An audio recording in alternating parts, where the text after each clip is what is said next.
FM 89.1, Radio Universidad. ¿Cómo andan? Buen día. Muy bien, ¿cómo estás vos? Bien, bien. Riéndome porque siempre engancho con algo de lo que comentan de música antes de que yo hable. Claro. Yo Y que la escuchaba a los entendés. tipitos cuando tocaban en la peatonal de Gesell. Los quería escuchar porque mis hijos eran chiquititos y no se querían quedar a escucharlo.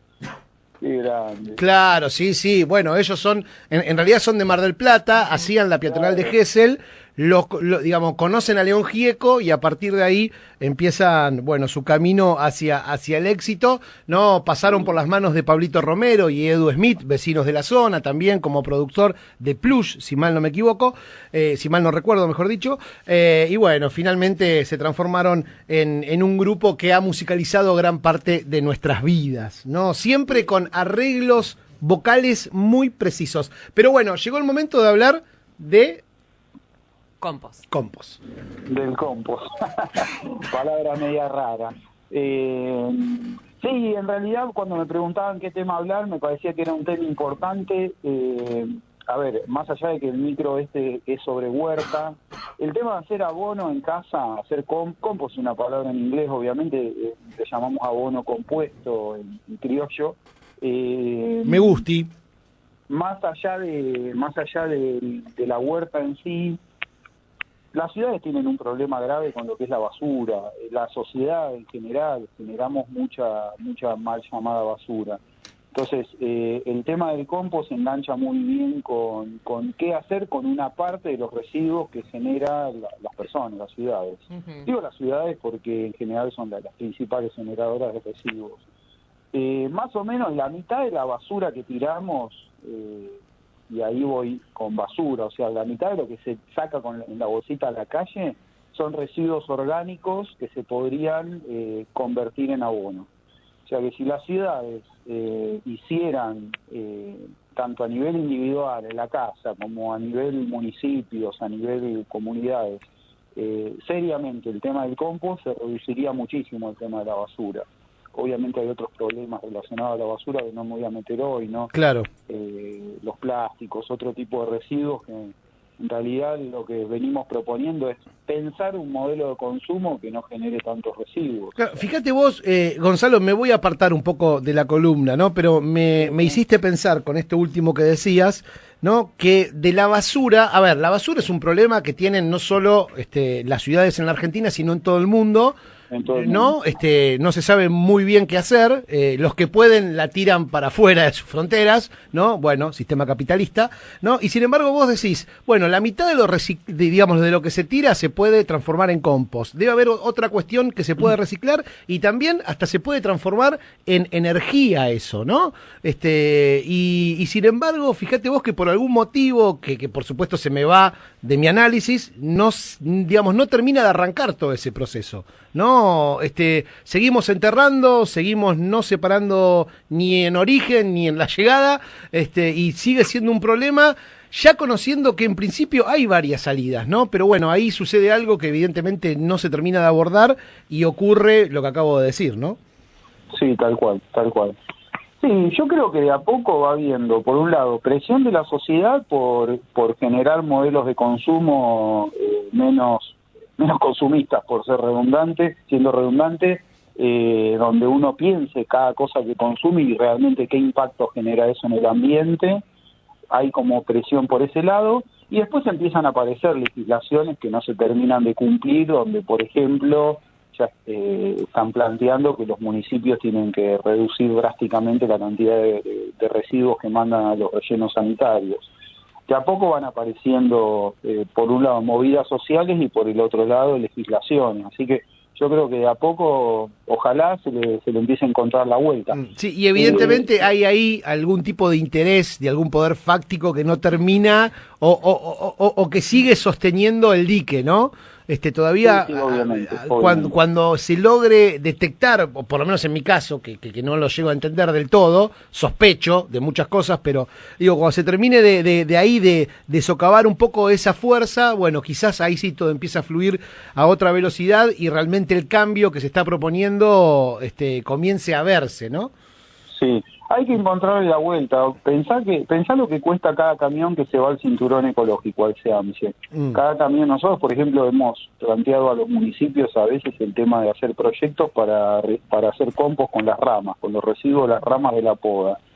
Sin embargo, ahí atrás hay también alguien que hace algún negocio con eso en el sentido de al menos de cobrar el servicio de recolección de eso y de llevarlo al SEAMSE. Entonces, evidentemente, cuando se habla de basura se tocan también intereses económicos y es como un tema que, como vos decís, que no se termina de resolver. En muchos lugares se terminan quemando, ¿no? Este tipo de cosas, hojas secas o ramas, qué sé yo, y en el medio se mezclan otras cosas que tampoco son buenas para el ambiente, ¿no? Entonces me parece que es parte. Sí. Si tenemos que hacer no sé si querías consultar algo más. No me quería ir, no lo quería sacar a Gonza de su columna y quería volver al compost. Claro, pero... digo, para si tenemos que armar un compost, ¿no? Hablamos de abono orgánico que se realiza a partir de desechos, como nos explicabas recién. ¿Cómo lo empezamos a armar y qué cosas sí pueden ir al compost y qué cosas no?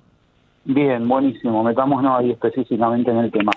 En el compost normalmente lo que hacemos es básicamente le estamos dando de comer a millones de microorganismos que van a degradar esa materia orgánica y la van a convertir en nutrientes disponibles para las plantas. ¿Qué cosas pueden degradar los microorganismos? Residuos de cocina, por ejemplo, restos de verdura, cáscaras de fruta, de todo tipo de fruta, incluidos los cítricos, de verdura, cáscara de cebolla. Hay algunos mitos ahí dando vuelta que no se pueden usar cáscaras de cebollas o de cítricos, eso no es así. Yerba, té, café, papel de cocina, cualquier papel blanco que tenga poca tinta, que no sea como muy papel de revista, así como con mucho encerado, ilustración y demás, sirve. Qué buena noticia que me estás dando, Gonza. No sabés la buena noticia que me estás dando, porque a veces uno cuando va tira un papelito, una cáscara de cebolla y escucho del otro lado, ¿qué hace? Y uno pega un grito que pienso que está entrando a casa un comando cívico iraní, venezolano, norteamericano por el grito, y es porque ¿Pero estoy te tirando... que porque como que está mal ponerlo en el compost? Claro, estoy tirando una cascarita de naranja, una cebollita. No, nada que ver. Yo siempre digo, a ver, cuando hablamos de producción agroecológica, de algún modo, y tratamos de imitar a la naturaleza, muchos procesos de la naturaleza. ¿Y qué acaso cuando hay un árbol de naranja en la naturaleza, cuando cae una naranja y se pudre en el suelo, qué pasa? Se descompone y pasa a formar parte del suelo. O sea, ¿Cómo te quiero? Me estás dando hasta la respuesta, ¿no? Así, mirando de costado, estoy imitando a la naturaleza, bebé. Después hay muchos residuos más voluminosos que generalmente se desperdician en la ciudad, restos de podas de cercos, podas de árboles, cartón de cajas, maples de huevos, son todos residuos que sirven para hacer compost. Normalmente las mezclas que hay que hacer para hacer un buen compost tienen que tener equilibrados de algún modo. Para decirlo fácil, algunos productos con mayores contenidos de humedad o menos fibra, como pueden ser los restos de verdura, restos de fruta, con residuos más fibrosos que tienen más celulosa, como restos de poda, papel. Las mezclas tienen que tener cierto equilibrio, porque el proceso que uno busca en el compost es que haya una descomposición aeróbica en presencia de aire. Entonces, cuando nosotros tenemos residuos muy húmedos, por ejemplo, un comedor de una escuela tiene básicamente residuos húmedos. Si eso no se mezcla con pasto, hojas, papel, residuos más fibrosos, la mezcla se convierte en una mezcla que se compacta fácil, excesivamente húmeda y empieza a dar olor a podrido, moscas, muchos lixiviados, líquidos que chorrean por abajo que no deberían estar. Hay muchas modas ahora, ¿no? Estos días vi algunas capacitaciones y aparecen las preguntas típicas de las modas del Facebook. Por ejemplo, ¿es bueno el líquido que chorrea, el lixiviado para abonar? Yo lo que digo es, hagamos compost. Claro. Con el compost vamos a generar un producto muy similar a lo que es una buena tierra de un bosque, con ese olor rico y demás. Claro, y aparte terminás... también... Sí, dejame un cachito de termino la idea. la nutrición equilibrada de las plantas y del suelo tiene que ver con, al menos en pequeña escala, con trabajar bien el tema del compost. Tratar de mantener bien un cultivo en base a cáscara de huevo molido y triturada, el licuado de cáscara de banana o el lixiviado del compost es como tratar de vivir en base a redoxón. Claro. Claro. Uno no vive en base a claro. No, pero lo bueno también esto es el que reduce, ¿no? En algún punto el uso de algunos fertilizantes inorgánicos, ¿no? De algunos fertilizantes que quizás hasta terminan siendo nocivos, ¿no? El otro día hablábamos con gente de acá de Matanza que estaba envenenada por glifosato. Digo, hay un montón de cuestiones, no sé si sirve para todo lo que es cosechas, ¿no? Pero me parece que terminás como haciendo, digamos, una reducción de lo que quizás no es tan saludable.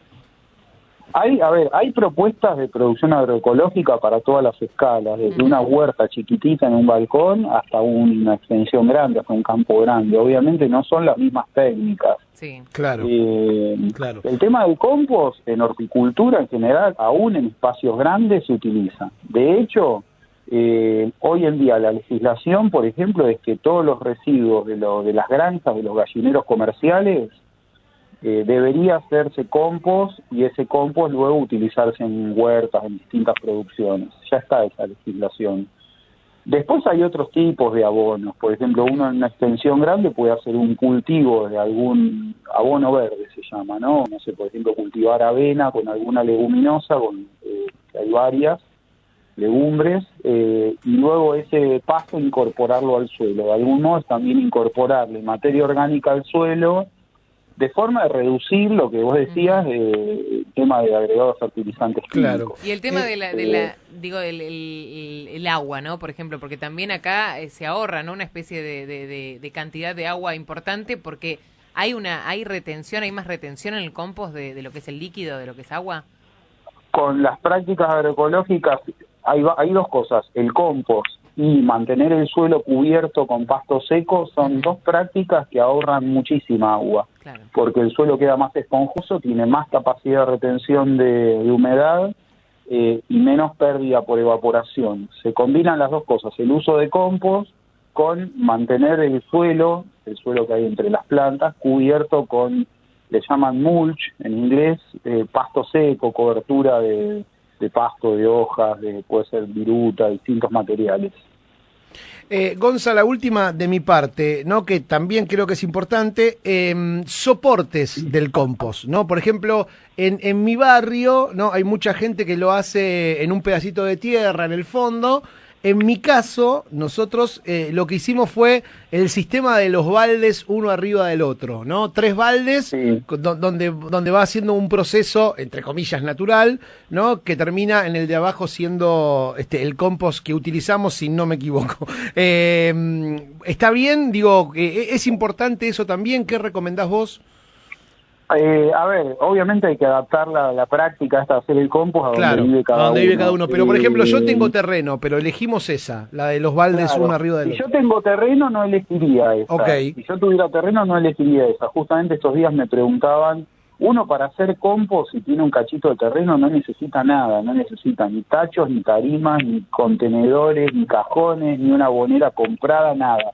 Podés hacer un montículo con los residuos orgánicos arriba del suelo.